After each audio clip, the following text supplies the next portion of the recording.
যখন তোমরা কথা বলবে তখন তোমরা সরল সোজা সত্য কথা বলবে, অন্যায়ভাবে কথা বলবে না। এটা যে আল্লাহ তাআলা কোরআন পাকে বলেছেন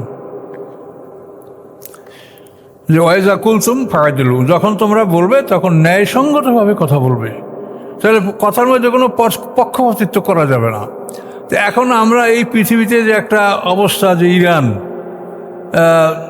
বলতে গেলে সারা পৃথিবীর বিরুদ্ধেই সে যুদ্ধ করছে, আমেরিকা ইসরায়েল, এর মানে হলো সারা পৃথিবীর শক্তি এরা।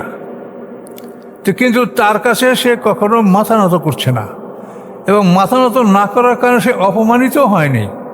তার যা কিছু আছে তার মাধ্যমে আল্লাহ তাআলা তার ইজ্জতকে কিন্তু রক্ষা করেছেন। তো এখন আমরা অনেকেই বলে থাকি যে এরা কাফের বা অন্য কিছু, এগুলি সম্পর্কে আমরা সতর্ক হব। যেহেতু আমরা এটা কোরআন থেকে যদি তুলনা করি, তো আমরা হইলাম সুন্নি, ওরা হলো শিয়া। কিন্তু আমি কিন্তু শিয়া সুন্নি বলতে রাজি না। আমার কথা হলো আল্লাহ বলছেন ইন্নাদ্দীন ইনদাল্লাহ ইসলাম।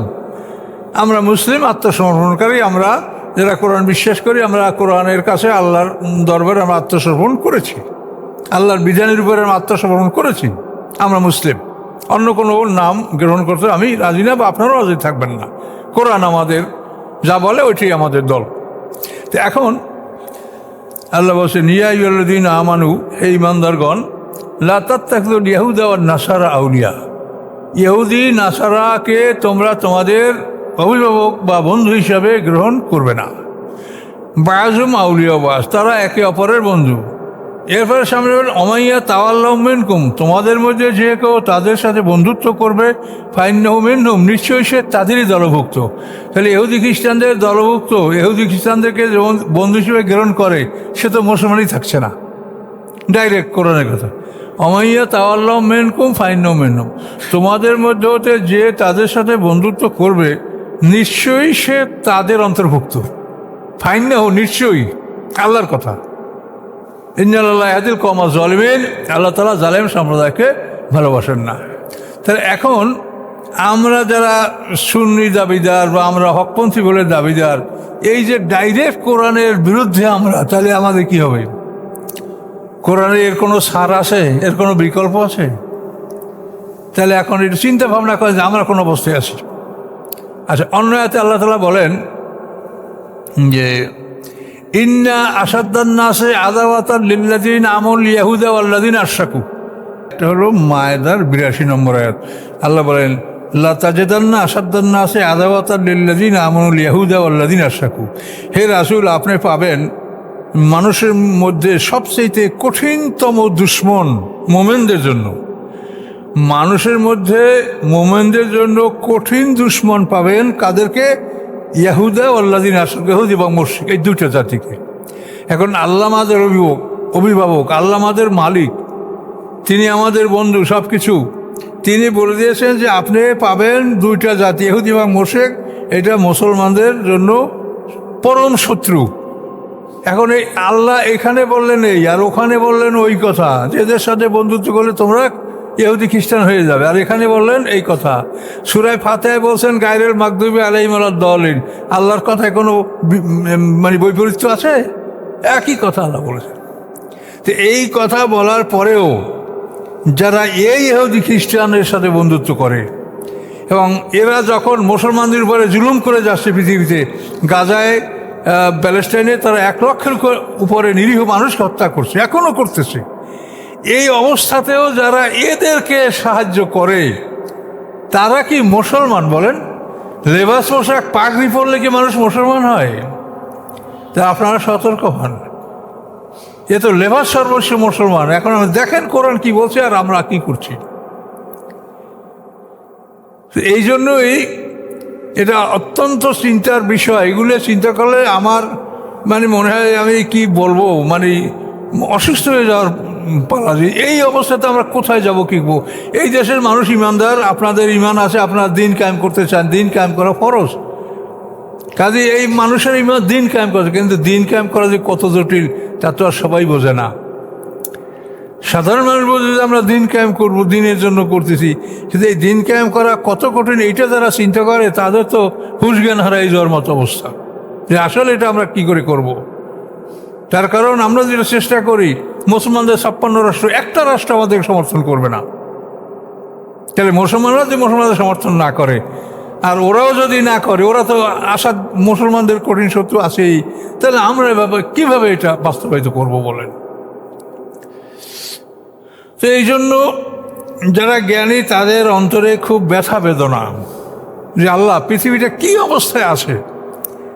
তো এগুলি প্রত্যেকটা আয়াতে আপনি দেখেন, কোরআনে যেটা আল্লাহ তাআলা বলছেন, ফাম্মান তাগা ওয়া আসারাল হায়াতুদ দুনিয়া ফাইনাল জাহিমি হাল মাওয়া, যারা বিদ্রোহ করে, দুনিয়ার জীবনকে যারা প্রাধান্য দেয়, ফাইনাল জাহিমে হিয়াল মাওয়া, জাহান্নাম জাহিম তার ঠিকানা। জাহিম হলো 6 নম্বর দুজক, জাহান্নাম, হুতমা, লাজা, সাকার, সাইর, জাহিম, হাবিয়া। জাহিম হলো 6 নম্বর দুজক।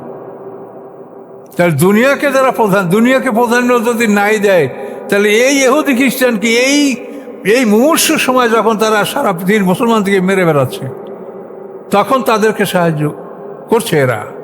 এটা মিডিয়াও এখন এসে গেছে। এখন দেখেন, এই হলো আমরা সুন্নিদের অবস্থা। এখন আমি সুন্নি বললে কি ভেস্তে যাইতে পারবো?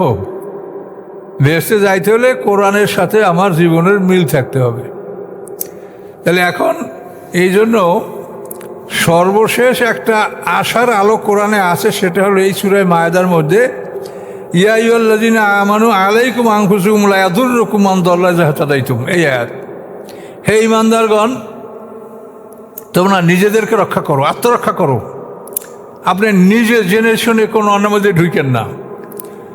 সুদ আপনি ঠেকাইতে পারবেন না, কিন্তু আপনি নিজে ঢুকেন না। আপনার উপরে যা চাপানো হয় সেটা আপনি কি করবেন? সেটা তো আপনি করার কিছু নাই, নিজে ঢুকবেন না।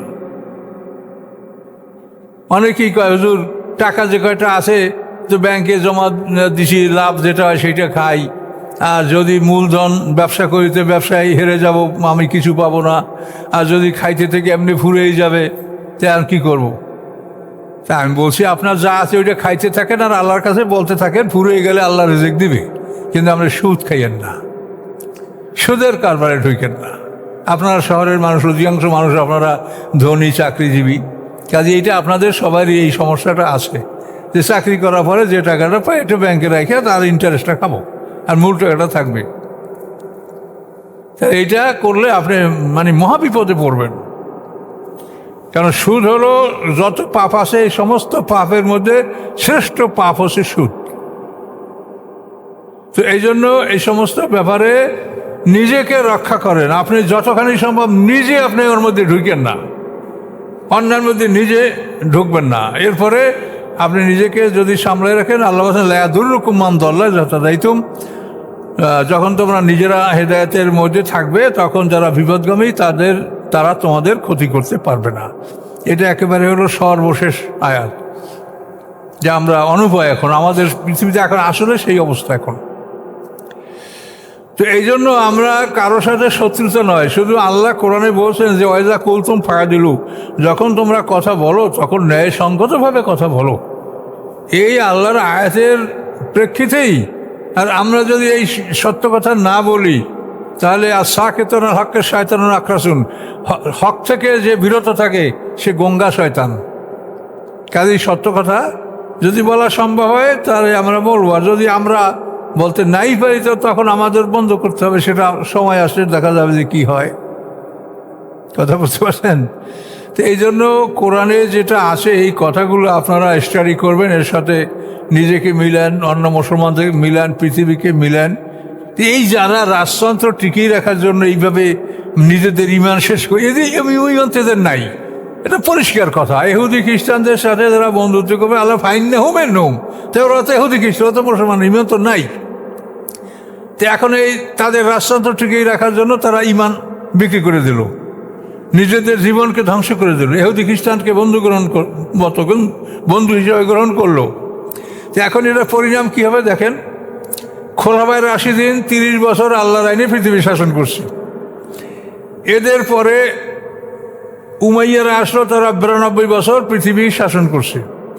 উমাইয়াদের পরে আব্বাসীরা আসলো, তারা 524 বছর পৃথিবী শাসন করছে। 1258 খ্রিস্টাব্দে বাগদাদ ধ্বংস হয়ে যাওয়ার পরে তুরস্কের আন্তলিয়ায় একটা ছোট্ট রাষ্ট্র সৃষ্টি হলো, সেই যে ওসমানিয়া। এই আন্তলিয়া যে একটা জাগিরদারের মালিক ছিলেন, ওনার নাম ছিল ওসমান, ওর থেকে অটোমান ওসমান, যেন ওরা নামটাও কি বিকৃত করিয়া স্যাটারাইজ করিয়া অটোমান, মানে নাম হল ওসমান না অটোমান, অটোমান সাম্রাজ্য। জুলকারনাইন, এই যে শাহ সেকান্দার, এই শাহ সেকান্দার হলো উনি পৃথিবীর একজন এমন বাদশা, সারা পৃথিবীর বাদশা ছিলেন। তো এই আলেকজান্ডার, ওরা এই নামটাকে পাল্টাইয়ে কি করছে আলেকজান্ডার, মানে মূল নামের সাথেও মিল আছে, আবার আসল নামটা নাই, আল ইস্কান্দার। জুলকানের নাম হলো ইস্কান্দার, কিন্তু এটাকে ওরা ব্যঙ্গ করে কি করছে আলেকজান্ডার বানাইছে, আর অটোমান ওসমানকে অটোমান বানাইছে। এইভাবে তাদের হিংসা বিদ্বেষ আমাদের প্রতি। তো এই অটোমান সাম্রাজ্যটা 1300 থেকে আরম্ভ করে 1920, 620 বছর। এটা আমি বললাম কেন, যে সবচাইতে সুন্দর যে পৃথিবীর ইতিহাস সেটা হলো খোলাফায়, মাত্র তারা 30 বছর সময় পাইল। এরপরে উমাইয়ারা পাইল 92 বছর, ওদের সাথে আল্লাহ এদেরকে বাড়াই দিলেন। এদের সাথে আবার আব্বাসীদেরকে বাড়াই দিলেন কত, 524 বছর। আর এই আব্বাসীদের থেকে আবার অটোমান সম্পর্কে আরও 620 বছর। তো এখন এদের পরে আইসো তোমরা, তো তোমরা এদের সাথে একটু বেশি সময় পাবা, তারপর তোমরা আবার ধ্বংস হবে, এতে কোনো সন্দেহ নাই। আল্লাহ বলছেন তেলকালা ইয়ামুন নুদাবিলুহা বাইনান নাস, এই দিনগুলিকে আমি মানুষের মধ্যে ঘুরাবো। এই উত্থান পতন এটা কারো চিরস্থায়ী থাকবে না। কাজে এদের এটা জানা উচিত, ইতিহাস থেকে শিক্ষা গ্রহণ করা উচিত যে কেউ টেকে নেই, আমরাও টেকবো না। তা আমরা ইমান হারা হইয়া কবরে যায় কী হবে আমাদের? এই ইমান তো একেবারেই নাই। কেমনে থাকে? কোরআনের খেলাপ করলে ইমান থাকে? আল্লাহ কতভাবে বুঝাইছে, লার কবুল নফি মোমেন ইল্লাজিম। আল্লাহ বলেন মোমেনদের ব্যাপারে কোনো আত্মীয়তা, কোনো প্রতিশ্রুতি তারা রক্ষা করবে না। পরিষ্কার সূরা তওবা 8 এবং 10, এই দুইটা আয়াতে একই কথা আল্লাহ বলছেন। কাইফা ওয়াইয়াদারু আলাইকুম, কিভাবে তোমরা তাদের সাথে বন্ধুত্ব করবে? তারা যদি তোমাদের উপরে যদি জয়যুক্ত হতে পারে, তো লায়ার কবুনা ফি মোমেন ইল্লাজিম্মা, তাহলে মোমেনদের ব্যাপারে তারা কোনো প্রতিশ্রুতি, কোনো আত্মীয়তা কিছুই বিবেচনা করবে না, তোমাদেরকে ধ্বংস করবে।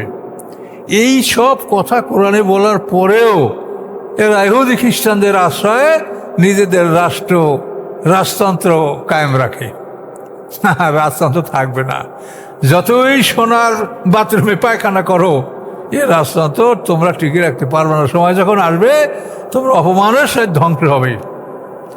কাজেই আমরা যাদের সমালোচনা করি, তাহলে তারা কোরআনের কয়টা আয়াতের খেলাপ করে, আর আমরা যারা নিজেদেরকে সুন্নি মনে করি বা সহি পথ, আমরা কোরআনের কয়টা আয়াতের খেলাপ করছি এটা কোরআন থেকে আপনি দেখে নেন। এটা ব্যক্তিগতভাবে কোনো ব্যক্তির বা আমার এটা বলার কোনো অধিকার নেই, আর আমি বলছিও না। কাজেই এই দুঃখ বেদনা মনে রাখেন এবং আল্লাহকে স্মরণ করেন। আমিন। আস্তাগফিরুল্লাহাল্লাযী লা ইলাহা ইল্লা হুয়াল হাইয়ুল কাইয়্যুম ওয়া আতুবু ইলাইহি, লা হাওলা ওয়া লা কুওয়াতা ইল্লা বিল্লাহ।